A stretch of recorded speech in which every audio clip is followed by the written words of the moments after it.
জয়পুরহাটের হিমাগারগুলোতে রাখা সংরক্ষিত আলু নিয়ে দেখা দিয়েছে নতুন জটিলতা। কৃষক ও ব্যবসায়ীদের রাখা আলু তাদের না জানিয়েই বিক্রি করে দিয়েছেন হিমাগার মালিক। বিষয়টি নিয়ে ক্ষোভে ফুঁসে উঠেছে কৃষক ও ব্যবসায়ীরা। প্রমাণ মিলে লাইসেন্স সহ কঠোর ব্যবস্থা নেওয়া হবে বলছে কর্তৃপক্ষ। মোহাম্মদ মিলন রায়হানের প্রতিবেদন, জানাচ্ছেন মাহমুদা আক্তার।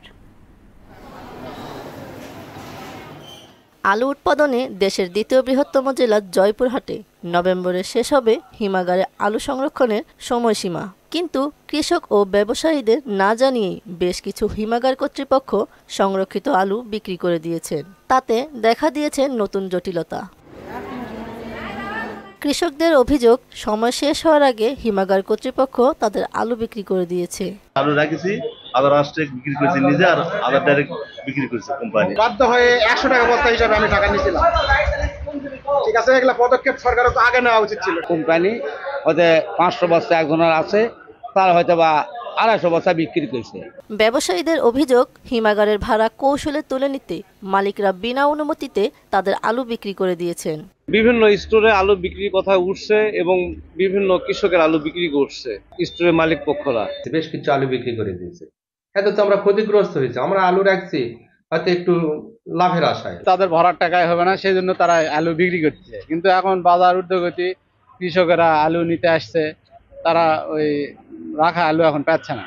অন্যদিকে হিমাগার মালিকদের দাবি, সময় ফুরিয়ে আসায় নষ্ট হওয়ার আগেই কিছু আলু বিক্রি করেছেন তারা। আমাদের মেয়াদ শেষের পরে আলু কোনোভাবেই আমরা এটা বাজারজাত করতে পারবো বলে আমাদের মনে হচ্ছে না। কিছু কিছু ব্যবসায়িক আছে, সেটা আমরা অনেকটা বেশি। এই ক্ষেত্রে আপনার আলুটা আমরা কিছু বিক্রি করে দিচ্ছি, আপনি যখন বিক্রি করবেন আমরা সেই হিসেবে আপনাকে টাকা পরিশোধ করে দেব।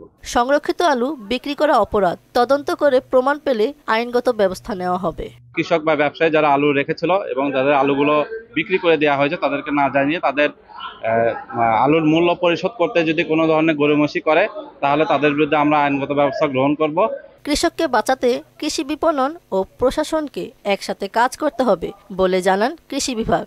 কৃষকদের অবগতি না করেই তাদের আলুগুলো বিক্রি করে দিচ্ছে, যেটা আমরা মনে করি পুরোপুরি নিয়মের ব্যত্যয়।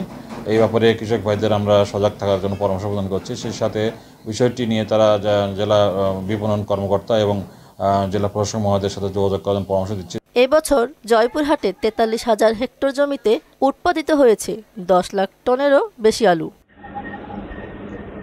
মাহমুদা আক্তার, মোহনা সংবাদ।